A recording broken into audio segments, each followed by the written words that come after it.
আজকে আমি তোমাদের গুণ করার সহজ কিছু টেকনিক শিখিয়ে দেব।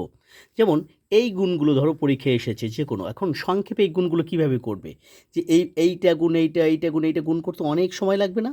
তখন কি করবে, দেখো, সংক্ষেপে এই দুটো গুণ করবে। কি বলছি দেখো, এই যে এই দুটো গুণ করবে, কি হলো, এই ৫ ছক কত হয় বলো তো, যে ৫ ছক ৩০। এটুক ঠিক আছে।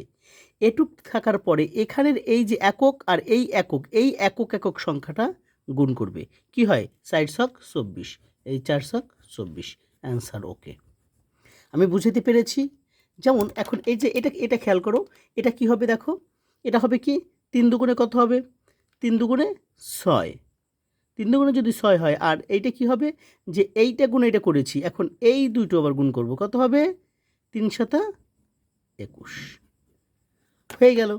এখন এইটা যদি করি কি হবে, ৩ 4 কত হয়, ১২, আবার এই ৪ গুণ ৬, ৪ ছক ২৪। খুব সোজা। এরকম যদি বুঝে থাকো তাহলে এইটার অ্যান্সার কি হবে একটু কমেন্টস বক্সে বলে যাও তো, যে এটার অ্যান্সার কি হতে পারে সংক্ষেপে। ধন্যবাদ।